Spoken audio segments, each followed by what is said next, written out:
Yo. What's up, Doug? What's up? I'm fucking excited. Me too. This is gangster. This album right here, I can't wait for the world to hear it, man. Hey, what's up, y'all? It's Logic here with Hardknocktv. I'm about to sit down with my boy Nick Huff to discuss my third studio album, Everybody. America. Yeah, that's my shit. George Bush don't care about black people. 2017 and Donald Trump is a sequel, so shit. I'll say what Kanye won't. Wake the fuck up and give the people what they want. Man, it's all good, but the youth is confused. Your music is 2020, but then political views is blurred. And I ain't trying to leave your name slurred, cause honestly, I idolize you on everything my word, but I gotta say what need be said. Cause I ain't fucking with the hat with the colors that's white and red. I know some people wish I act white instead, or say I use my pigment as a manifestation to get ahead. Fuck that. Everything I do it right to teach the people that they have the power to fight, and not with semi-automatic bullets in the night. So everybody listening, please listen to this fact. Nobody's treated equally, especially the black. Yo, love that verse. Thanks. This is the first time in your rap career that you actually get political. For sure. Tell me a little bit about that, and did you have any hesitations? I definitely had hesitations. I don't fuck with Donald Trump. I just don't, talking about grabbing women by the pussy and like, it's like super fucked up shit. Like, it's fucked up. Everything that Donald Trump represents is not representative of like the hip hop culture and community and honestly, most people of color, I'm not here to start a war. I'm not here to, I'm sure there's some people out there who listen to my music who also probably like Donald Trump as the president or whatever, and they just like rap or whatever. I don't understand that, but it's like totally cool. And I'm not here to be like, you're wrong and fuck you and don't listen to my music. No, listen to whatever the fuck you want. This is just personally my opinion. Yep. I'm not with it. I'm not with that shit. You know what I'm saying? Like alt-right, white supremacy and all this, like these people who back him and are all with. I'm just not with it. I'm also not fully educated enough to go into deep and serious political conversation. So I'm just going to leave it at the fact that I just don't like what he represents as a man and a person. That's all it is. Mm-hmm. There are things I am educated on, politically, but it's like, this is just how I feel about the state of my country. And it's that simple. And it's beyond Trump. It's not a fuck Trump anthem. Right. It's just about where we are as a society in America today. So I was hesitant because I was like, I don't want all these people to turn it into this other thing. And they will, you know what I mean? People will. I literally, I posted the tweet that was like, it's up to us to fight for the equality of all man, woman, and child, regardless of race, religion, color, creed, and sexual orientation. You use your words and stay positive. And people are like, stop getting political. What the fuck? And blah, blah, blah, and all this other shit. And it's just so crazy. That's where we are. Like, everybody's got opinions and it's fine. It's gonna be people who don't like the fact that I made a song about America and about what's going on. But it's like, yo, man, what's going on in the fucking black community in this country is being ignored by white folk, and not even just the black community, Hispanic community, just anything in the minority is being fucking ignored, man, So it's like, I'm just going to talk about it. But who's being ignored the most is the indigenous community, the Native Americans, the people who had this fucking land stolen from them and just keep getting it fucking over and over and over. And I can't believe it, man. The shit that's going on in Standing Rock and the pipeline and all the stuff that people aren't talking about. So the crazy thing is like, this song starts with me talking about just straight up, just like fuck white power. That's just how I feel. So fuck white power. And then it goes into Black Thought, and it goes into talking about really incredible things, and Chuck D discussing Flint, Michigan, and everything that's going on in the world. And then it has me going back and talking about Kanye, who first and foremost I love and idolize. Kanye is amazing. He's incredible. He's a fucking genius, and I wouldn't be here without him. I just felt I was looking around. It wasn't nobody saying what needed to be said. George Bush don't care about black people. 2017 and Donald Trump is a sequel, and and who knows, man? Kanye could have had those meetings to shake his hand or try to talk sense into him. I don't know, and I really don't give a fuck. I'm gonna be honest. I know what I saw, and I know how I felt as a man. I mean that respectfully. Like, I know how I felt as a person who looked up to him when I had nowhere else to look, and then here's this kind of person, here's this guy who's like talking to this other person I don't really fuck with. So I'm like, oh man. So it's not hate, it's not that. It's like, it truly is love. I'm literally just saying, I'm gonna say what Kanye West won't. This isn't about your music. You're a fucking genius. You're incredible. You're one of the greatest of all time to me personally. But I'm gonna say what you're not gonna say.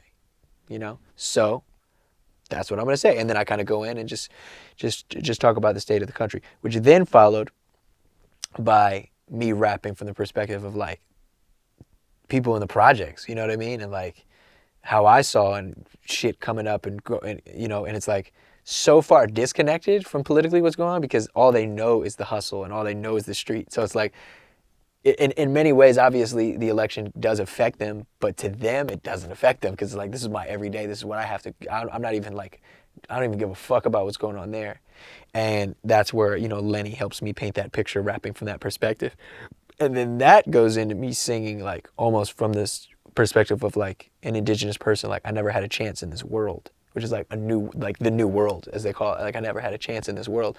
I never had one. I never had a chance in this world. I was labeled a bad one. And then No ID comes in for the first time in 20 years rapping. And he's like sending blacks back to Africa. You're like, what? And he's sending whites back to Europe. What the fuck? Build a wall for the Mexicans. What?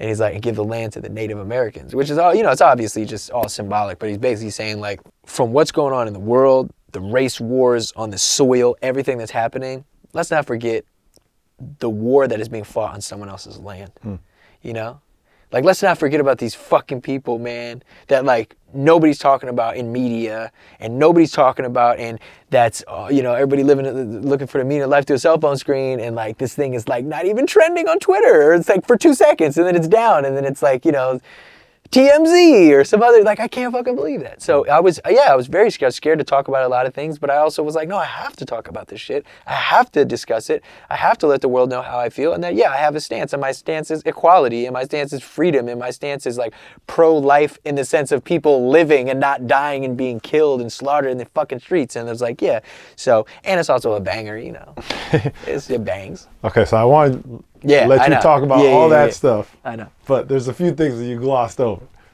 Black Thought's on this fucking track. Crazy. Chuck D's on this fucking Public track. Enemy. Yeah. In one track, you probably have more features than you do in all your previous. Yeah. But I mean, these aren't just features. These are big. It's a big deal. Yeah, it's like Black Thought. To me, one of the top MCs lyrically. Chuck D, one of the pioneers, especially when you on a political track. I mean, I don't know if there's anybody who's done political rap on a bigger stage than Public Enemy. No ID rapping for the first time in 20 years. I think most people don't even know that No ID had a rap album. Yeah, it's pretty crazy. So tell me a little bit about how each of those came to be and why it was important for you to get those people in particular for the song. It all started, I think kind of started with No ID, because I was like, I just kind of asked him one day, I was like, hey man, would you ever rap on my album? It was actually The Incredible True Story, I asked him that. And I think originally I was going to have him on Young Jesus. But like something happened, I don't know, I got busy, or we both got busy, it just didn't work out. So I hit him, I was like, man, would you be down to do something? He was like, yeah.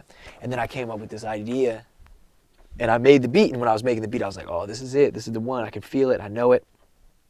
And so I asked him if he would do it, and he said yes. And then he came over here and he writes shit, and he laid it, and I was like, oh my God. And then I just hit Black Thought. I was like, man, because me and Black Thought have been trying to do a record for a while. Right. So, but I was like, it's just never right. It's got to be right. Sometimes you can't force shit. Especially when you're telling your story. Like, it's like, how you can have other people. That's what I'm saying. Like, and especially when it's like all different perspectives and like all this. So it's just like, man, but it really worked out. So I hit him and I told him what it was all about. It's crazy because the song was originally going to be called Make America Great Again. And to me, that's making America great again. Talking about, what's going on with the minority and like make America great again and get shit back to the indigenous community. Mm-hmm. You know what I mean? But just like, sometimes you just got to think about how you roll shit out. So it's like, if I drop a song called Make America Great Again, I look how I look, and people will be like, what the fuck do you mean? And they're not even gonna listen to the song, and they're just gonna be like, Logic titles the song Make America Great Again. And it's like, but I'm really like trying to make America great again with this, you know what I mean? Like, I'm like, so, but people I was would have got caught up with the clickbait more than the substance of the actual song. Yeah. So, which is like what happened with the original title. But the funny thing is that didn't even, like, that was annoying, but like that didn't faze me. Like, that's not why I changed the title. I changed the title of the album because the album changed. It's like I changed it from God, which nobody knew, but now they know, which is great. So I was like, let me nip this in the bud. Because I just really thought about it, and I was like, that shit is powerful, but we're just in a place where, like, this isn't 1996 and there's no social media, and you make a statement and people go, oh, what? And they go, da, da, da. And then they listen and they go, oh, shit. Right. This is 2017, and people go, what? I have no idea what's going on. Fuck this. I don't like this. Like, that's literally what it is. So I was like, I'm just going to call it America, which I think is even more gangsta. It's just like, it's just like America. Right. This is what's happening in America. This is what's going on. And then, after Black Thought, after we finally, got a record, I was listening to Public Enemy. This is the crazy thing. I was listening to Fight the Power, and listening to Chuck D's verse and everything that he said, and realizing that like much ain't really changed since Reagan in the era in 1989. He's like 1989. That's how it starts, and he comes in, fight the power, and it's just so, he's like. Elvis, wasn't a hero to me, straight up racist as fuck, like all this shit. I'm like, damn, like, yo, that's crazy. But for a black man to say that in 1989, it's like... He was deconstructing the image of America. He's like, Elvis was a hero to most, but he didn't. Shit to me is like, oh, we're going to redefine what this even looks like. He said something like, I forget what he said, something like simple and plain, and then Flavor goes, fuck him and John Wayne. Yeah, I was like, damn. So when I heard his verse on Public Enemy, Fight the Power, on Fight the Power, it inspired me to write my second verse. So originally it was just going to be fight the power, fight for the right to get up and say fuck white power. That whole first verse, and then it was going to go Black Thought, and then it was going to go into like the rest of the song. So listening to that verse from Chuck inspired me to write that whole, which I think really makes the song for me, like me. For me too. Yeah, you know what I'm saying? Like it's a real like, damn, I'm saying something. And then 2, to ask if Chuck would get on it. And then he said yes, obviously, which is like, I can't believe it. And then, it was just really amazing to have that be a part of like that's history, man. That's a big deal. And this song is going to be a big deal. What inspired you to listen to Fight the Power in the first place? This album and then what's going on in the world. So I was like, I want to listen to this. I was like, I never like, obviously, come on, man. Like, I know Public Enemy and like I've heard songs, but I never like really dissected it. That's one great thing about hip hop is there's always stuff to learn and things to go back to, So I was like, let me really like see what's good. And then I was like, holy shit, Elvis. I was like, fuck. This is crazy. My favorite part of Kanye is when he did say things off the cuff, like George Bush doesn't care about black people. Back in the days, musicians would take more of a stance in politics and whatever, and he had at the beginning of his career, but the fact that now at a concert he says that he supports Donald Trump, as the hip hop community, it's hard to understand. It's kind of like, like how could you be about this? He's also in a different tax bracket. He lives a different life nowadays.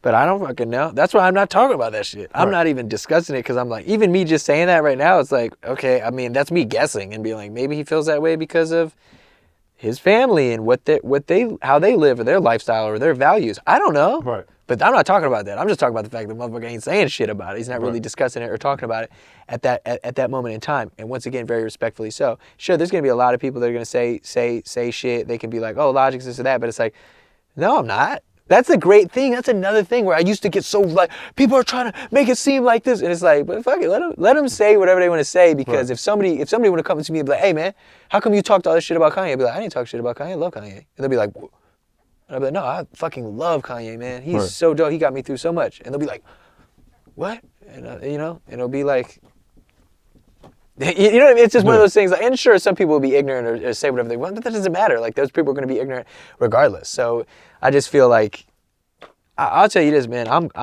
What Kanye was and still is to me in many ways.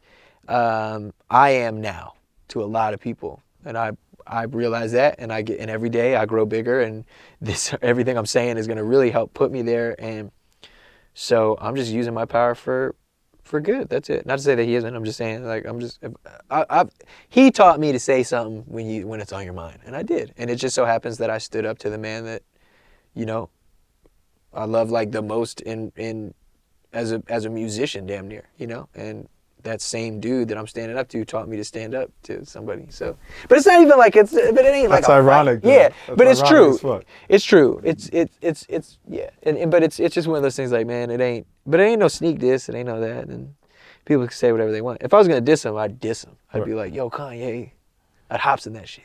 No, I'm just kidding. Hops would be going crazy.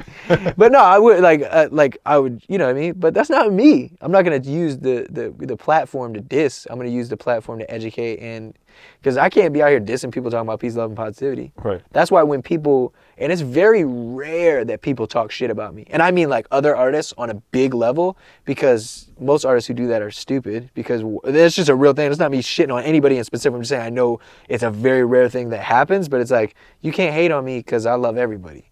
You know what I'm saying? Like literally, like I love, I have so much respect. Like So for you to say some dumbass shit, it's just gonna inflict like negativity on your own self. And I like that that's who I am, that I'm just the peaceful dude. Like, that's straight. But I'll fuck you up with like love. You know, that's a real thing. Like, I'll fuck you up with love. Because people will be like I'm sure people would love some heat ether diss from me to I don't know. I literally have no beef with nobody. You know what I'm saying? Like, could you imagine like if I went in on somebody? Like, it'd be crazy, dog. Like their grandkids would be hurting. But like I just don't, because like, why would I waste my time? I want that person to, I hope that if anybody hates on me in any aspect, and once again, like I'm not talking about anybody. I'm literally just saying, like, if anybody hates on me or feels a certain way, I just feel bad for you. I feel so bad for you that you hate somebody that represents nothing but love and wants the best for you. Yeah, I need my people of color. Don't run from Trump, run against him. That kind of came to me in the booth, and I was like, yo, that's crazy. Because I say this whole thing, because that's one thing I do love about the whole verse. Like, I'm literally saying, like, yo, I'm so angry that these, you know, young black men are getting shot in the street, and I'm so angry that, but like, let's not tear apart our neighborhoods. Right. Let's not use force. Let's let the world know we're angry and how upset we are. But that's the thing that sucks, you know, when you do have these very beautiful movements and, you know, things like Black Lives Matter go out and peacefully protest, and then you have anarchists and people who don't even give a fuck about the movement. But it's not even, they don't give a fuck about the movement. They don't give a fuck about America. They don't give a fuck about anything. They're just angry and whatever, and they just want to go burn shit. Yep. And then because of that, it reflects bad. It reflects badly on the people who were there in a positive way, and you know, it's really hard. So you had me just kind of saying all that and going in and like, you know, don't burn down the mom and pop shop, and you know, like, we don't need violence giving hospitals more patience. Like, we need patience. We need actual patience to take the time. And then it just hit me like, I'm gonna tell you what I need right now. I'm gonna tell you what we all need. I need my people of color. Don't run from Trump, run against him. And I don't know, just something about that line.